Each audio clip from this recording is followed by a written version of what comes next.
Hi, we're back with our second episode talking about the opioid epidemic in our community with myself and Al, or again, Amy Leone, Katie Truitt, and her daughter Meghan Giacomuzzi. Where we left off was talking about the Miss and Matt Walk in September, but we were also talking in general about just the problem of people accepting that there are heroin addicts among us and how we deal with it. Amy, what's going on in the community? What's the first thing you do? on? What's the first thing you do when someone walks into your office and says, "Yeah, I have a problem"? I say, what are you going to do? What do you want to do? And what if they say, "Gee, I don't know"? Say, all right, let's start. What have you done? What worked? What didn't work? Where do we start? And your office is always open. Well, my phone is always on. Being in the newspaper business, I can dig that too. So, I mean, my office is open 6 days a week.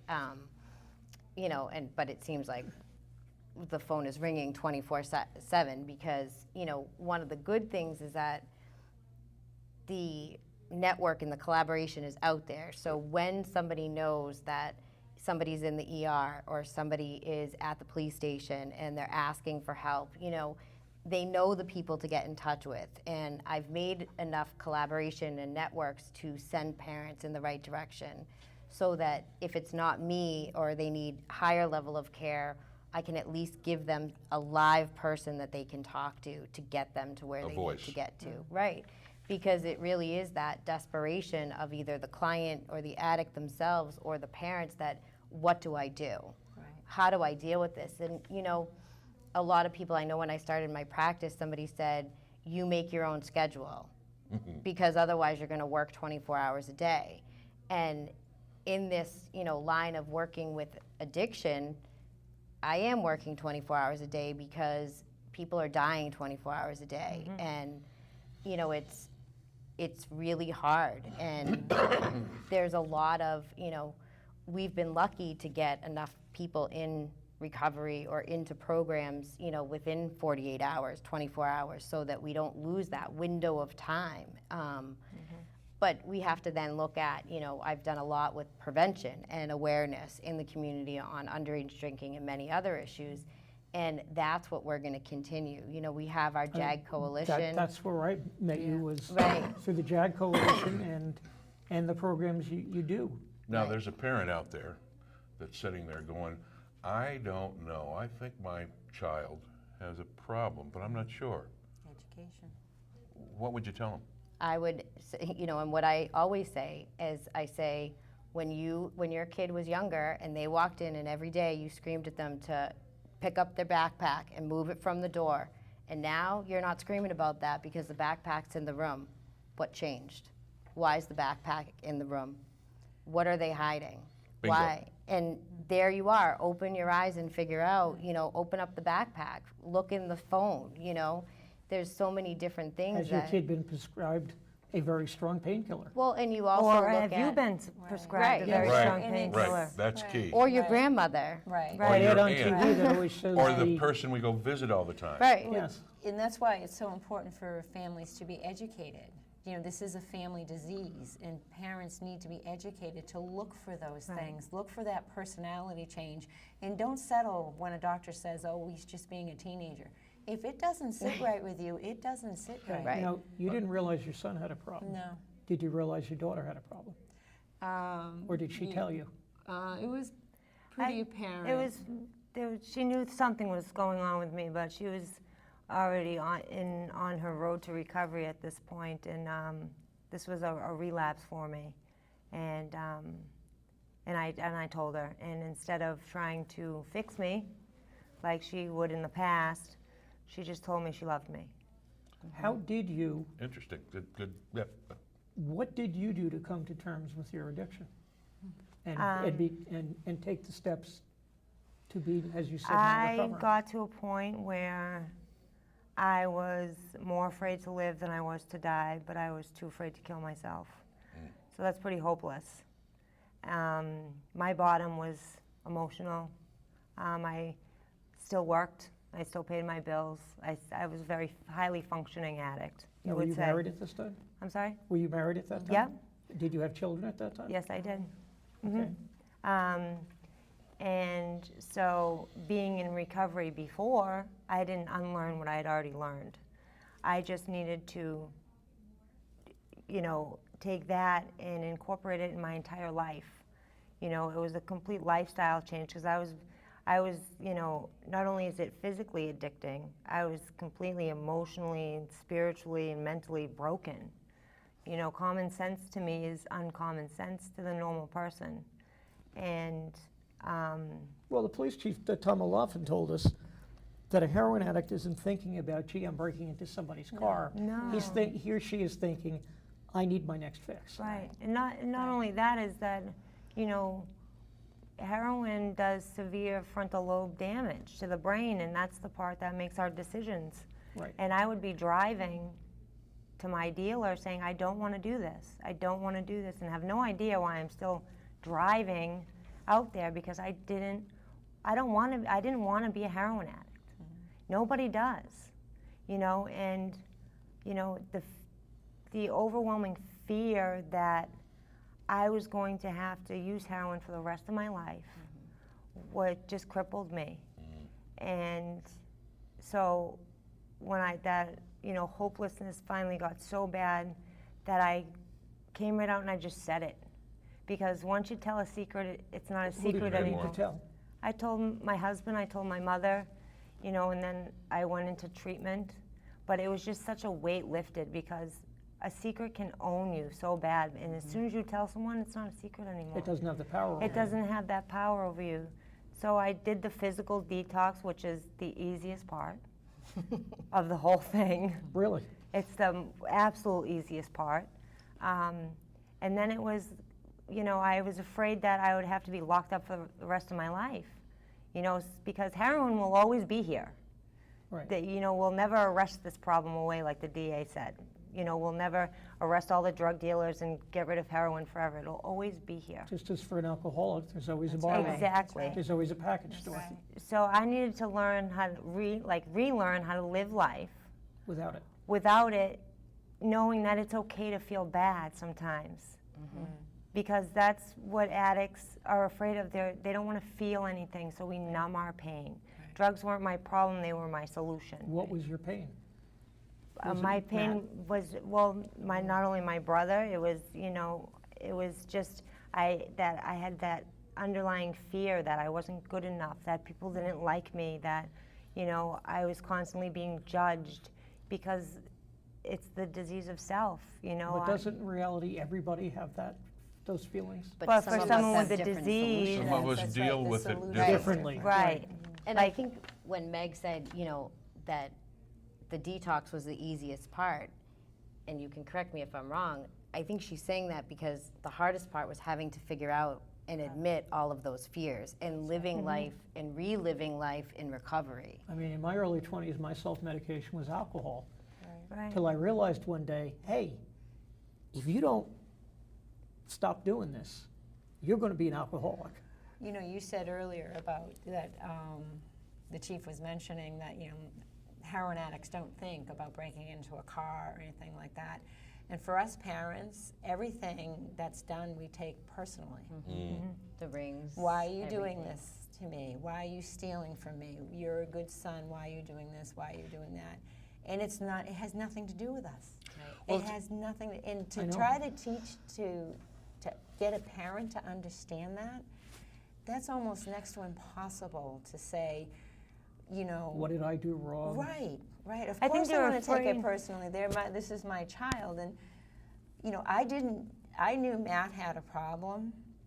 I had no idea it had to do with heroin, opiates, opioids. I had no idea. And the symptoms were there. Absolutely. So There were something was holes in the wrong, wall. but- Did he Well, break he holes would get the in trouble. Been there. He done would that. get in trouble, and things were, swept under the rug. And Well, the You know, community was uneducated about opiates. Right. We And I didn't would- know we- until kids started dying. It wasn't even, it And when you was confront someone, everything, not just, when you confront somebody with something that's suffering from this disease, trust me, they can make you believe Believe it. you're the crazy one. right. Oh, yeah. Oh, yeah. So Yeah. I would confront Matt, and I was the crazy one. And part of the to- issue in your family was, we were divorced. but the father, your father, It's his just- father was a policeman. Right, and yeah. So there's that pressure of, I'm the cop's son, I have to, But that also goes to the depths of this disease because Matthew would never, ever, ever do anything to disrespect his father. Do you know what I mean? Yes, I He do. would never disrespect his father. So to suffer alone Made it even worse. made it worse. It exacerbates because the he problem. couldn't tell anyone. he couldn't talk about it. He Right. could not talk about it. Can you imagine the shame and guilt that he felt? That's Knowing yeah. who his father is, knowing he can't talk about it. That's the loneliness of this disease. And that's the loneliness of a parent saying, my child is addicted and I don't know where to go and I have no idea So what it's to the do. first I don't thing- want to talk about this because you're Right, going to it's think I'm embarrassing. bad. The first thing to say to your child, you can tell me anything. Right. You know, the That's But the to last live thing it- they're going to tell you. They're But not to gonna live say it, doodly you know, squat. that's what makes this disease so cunning and baffling, I Right. think, is because parents believe that when they're so true when they say to their child, you can tell me anything and I'll always love you, but Just don't tell me you're a just heroin. Don't don't tell me tell that me you're a stuff. heroin That's addict right. because then what am I going to do? Because I don't know how to deal then with it. society doesn't accept that. So how can I accept that? And so What that do you think about legalizing marijuana? I think it's absolutely crazy. Thank you. I don't agree with that at I think all. it's the stupidest thing we can do. And I say this because one of the ways that I could tell, and every kid uses, I mean, they try it, they experiment.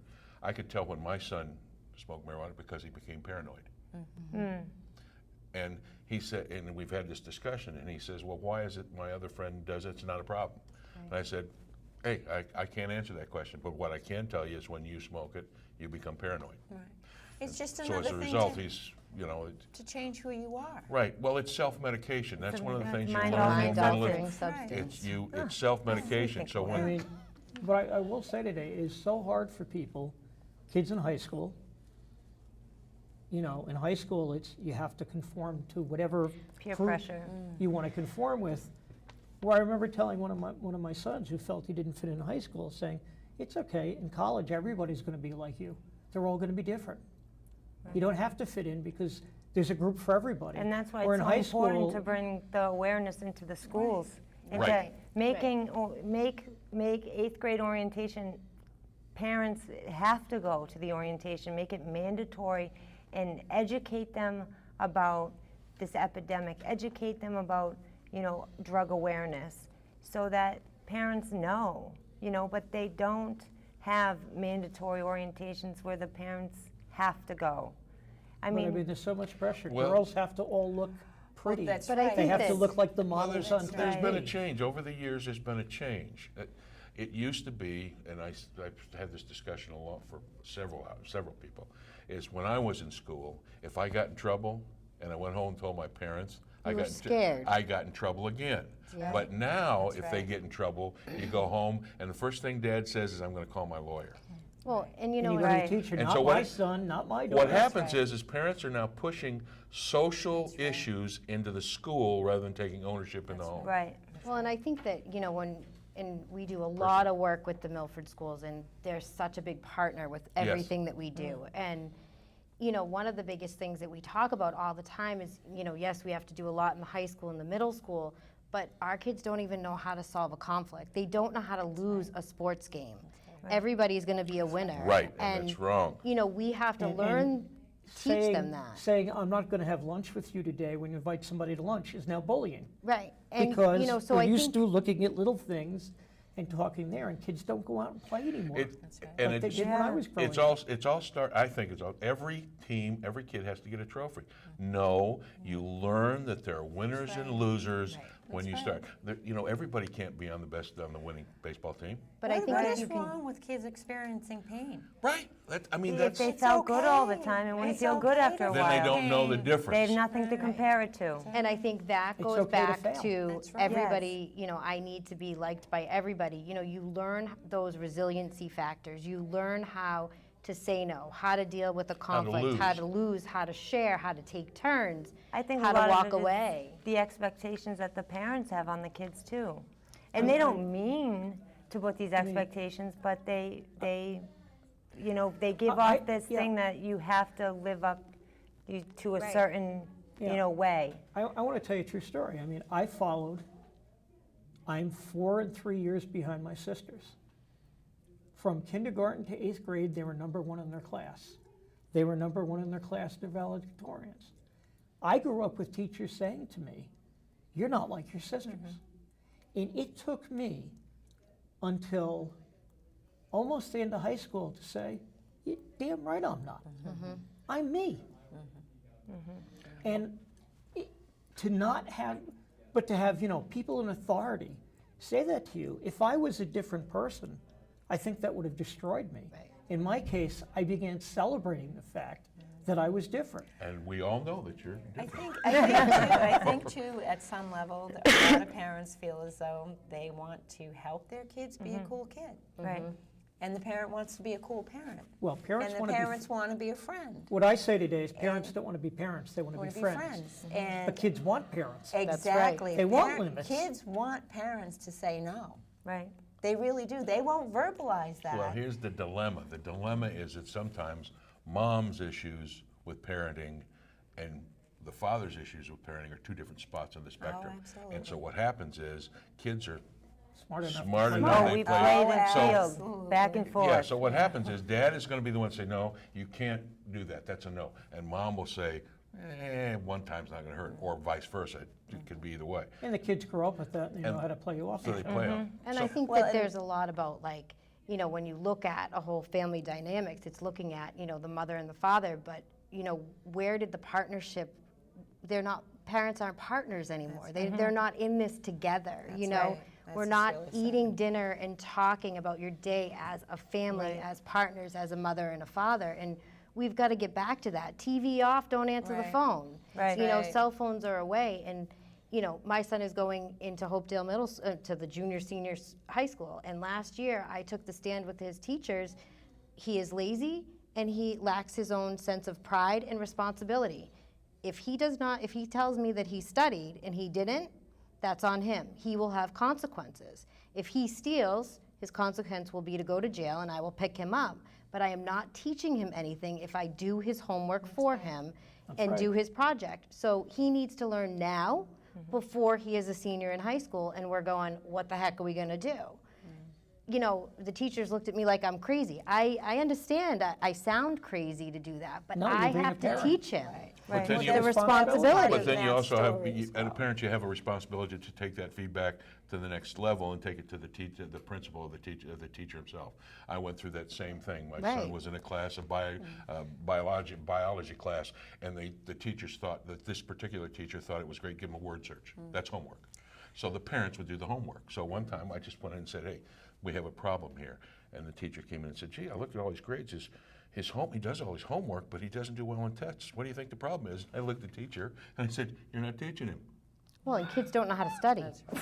Yeah. And you know, that's part of Matt's story. You talk about the differences in the parents. I was the parent that, you know, once I started with my program and got a little bit into recovery and started to understand about addiction, I knew not to give money.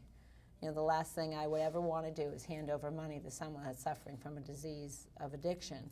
So I would stop doing that, and when I confronted Matt occasionally, you know, he would get angry, so he would pull away from me.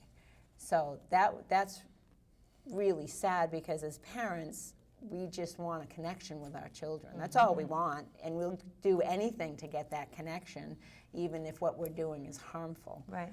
But that's Parents are afraid. that's what can happen with this disease is, you know, we can be honest and we can say, no, you know, I can't give you money. You know, I'll buy you new tires for your car, but I'm not going to hand you the cash to cash. go Right. to But that. you also have to understand that him hating you for that is really the drug and not Right. him. I can have tell- learned enough to know that I'm able to separate the disease from my son. And that's actually a gift of my recovery.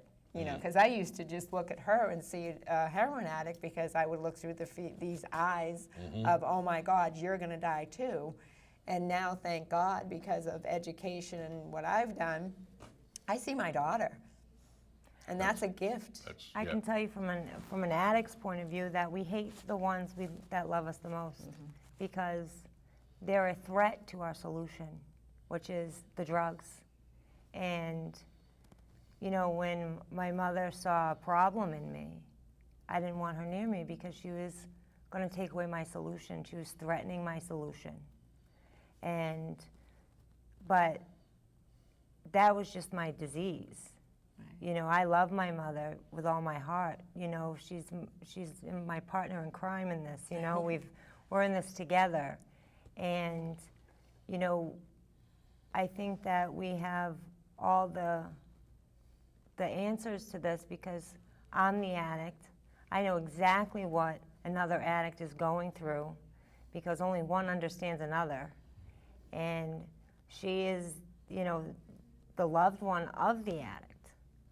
And they're just as sick, if not sicker, than the actual addict Guilty. because they're addicted to control and trying to fix us. And that's the recovery you went through. You know, being a mother myself, I know that I don't want my kids to hate me. That's right. So sometimes I let them get away with everything so they don't hate me. And I'm learning that I can't do that. No. Because I'm just enabling them, saying it's okay for you to do whatever you want and not suffer the consequences. And I can't do that anymore. When I found out when Matthew was living with me and I found out that he was still using, I had to ask him to move out. And it Probably was broke your really heart to hard. do that. I still would have done the same thing because I wouldn't want to live with saying I helped you use. I helped you with your addiction. And the other piece of the puzzle that comes out from this addiction is the byproducts of child abuse or spousal abuse, or those are the things that squirt out on the side. So, I mean, there are a lot of things that come out with this that you don't associate with addiction. And so, you know, it's not just addiction that becomes an issue. There are other issues that go along with it right. that are significant. And so Right. it almost fills the bucket of people trying to help. I mean, New Hope, and just pick a spot. I mean, all these people have to deal with the same issue. Well, I think it's a whole family issue. And It is a family. I mean, Right. a person is the sum total of the product of their family. That's So, right. I mean, if you had grandparents acting a certain way on one side, and then your parents, that child brought that into their adult life in their marriage, Right. and then you're brought up a certain way, and then Right. you bring up your kids a certain way, I mean, correct me if break I'm the wrong, Amy, cycle. but, you know, I'm the sum total of 4 or 5 generations right. back behavior. Oh, I sometimes absolutely. hear myself sounding like my mother, and I'm like, oh my God, that was me. I mean, I sit there and, you know, my kids are doing things in their 20s to get my goat. And I sit there and the first thing I say is, how did my parents react when I pulled this? I'm not going to react the knee-jerk way they expect me to. Right. I'm going to do something weird like accept what you're doing and say, you know, I still love you. If you want to do that, go ahead. You want to get 12 tattoos Yeah. all up and down your arms? Yeah. I don't think it's the right thing to do, but you know what? You're 24 years old now. It's live your with life. it. You live with Right. it. That's right. That's think- why it's so. I think the chances of someone suffering from this disease and getting in recovery and being with a family that's in recovery is so much greater than someone trying to do this on Oh, their own. absolutely, absolutely. But I think It's the just- community has to be, Right. you know, Yeah, like the doctors that are prescribing Suboxone, they need to make sure that their patients are in therapy. Right. That are, you know, And as Amy said, it shows up on the chart. It's a, right. I it's a- just say change But the I know font. that I know that Suboxone Change the doctors, color. Yeah. most of them don't follow up. You go in, you take a drug test, you're handed your prescription, and you leave. It's a 5-minute appointment, and they're not making sure that you're doing everything you're supposed to do a complete lifestyle change. That's right. I will And tell you, I think the doctors coming up through the schools now Yes. Right. are I getting mean, it. Right. And I will tell you, when my mother was dying, and she's admitted to the emergency room, and I'm trying to get a straight answer out of the doctor, the attending physician, and not getting one. And there's this medical student like looking at me. And so when everybody left, I looked at him. I said, "You look like you want to tell me something." And he said to me, "Do you want the honest truth, or do you want what we're supposed to say?" I said, "I want the truth." And he said, "Your mother has less than a week. Take her home." And I looked at him. I said, "Thank you." And you know what? My mother died at home surrounded by family members, not being wired and tubed and everything. And I actually wrote that doctor a letter afterwards and said, "Thank you for being honest enough to tell me the truth." Right. Right. We can take the truth. And I think that's what brings us, to the whole thing of like, being truthful and honest and looking at what can we do as a community, what can we do for everyone. And, we're going to do a lot of community, we have the Miss and Matt walk, and, we're going to do some other, we have the JAG Youth Council has the Get Dressed Up, Not Messed Up fashion Which show is that the kids fantastic. do. Right. We have our monthly coalition meetings. We also now have the coalition meetings with the Safe Coalition in Franklin. There's actually a meeting tomorrow night. But one of the other things is, as we look at what can we do to expand, to give the resources to everybody, and, that's where we're coming into play, as we move forward with, starting a big book workshop, that Meg's gonna do at our office, at the Community Impact Office, and Katie will do which we call the Hope Recovery, which is the same one that is in Franklin right now, and it's healing ourselves and preserving each other, is what it's standing for, and it's taking kind of the philosophy of Learn to Cope, the meetings that all are around, to support parents and loved ones and significant others, and that will, be out at the, we'll have that at the hospital, and we had in our yoga studio, we have somebody certified in 12-step recovery yoga, and it's an evidence-based yoga program so that we can give other people who don't want to sit in a big book meeting Right. or What is learn a big about book that. meeting, by the way? Well, maybe you can answer that better. It's Alcoholics Anonymous, and it's the big book of AA, and it's the 12 steps laid out on how to live a spiritual-based life. It's designed for living. Right. It's basically how to live life on life's terms without having to pick up a drink or a drug. Or When my car anything. breaks down, Yeah. I don't have to go get high because of it. And when something bad happens, when I lose a friend, we were at another wake last week to an overdose. I don't have to go out and get high because of it. I can walk through the pain and rely on a higher power to get through that. But that's not the only way to recover. Right. That's what works for me among doing this Missing Matt Foundation, me giving back, what I've learned to help other addicts. All this work we've been doing, if we save one life, it's worth it. It's absolutely Yeah. worth it. And the more people that come walk, the bigger of a voice we have. Right. That's right. And if you walk down Main Street, well, people will see, people will you see say us. shine a light on it, Yeah. people are going to say, this is bigger than I thought it was. Right. Yes. Yeah. I think people still have some image, Oh, absolutely. And that's why this is Matt, because Matt, as I said, Matt is that kid that no one would ever have thought, ever. Right. Matt was voted to be the next richest man in high school. That's what he was voted to be, and that's why his voice is it has to keep going.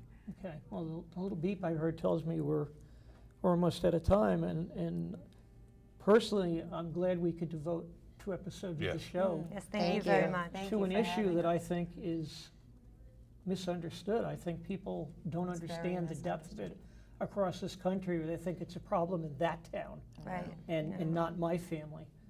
And, I'm glad that Al and I could devote 2 episodes of Absolutely. the show. Thank you very Thank much. you. We hope to see folks on September 12. 12th on 11 Main Street. o'clock. 11 Town o'clock. Park. 11 Milford o'clock, Town Town Park. Bandstand. Yeah. And And then you'll have a route. Yes, Yeah. yes, we We'll will. have We'll them know where before we're that. going. Even if it's just around the parking lot. Right, Yeah, right. right.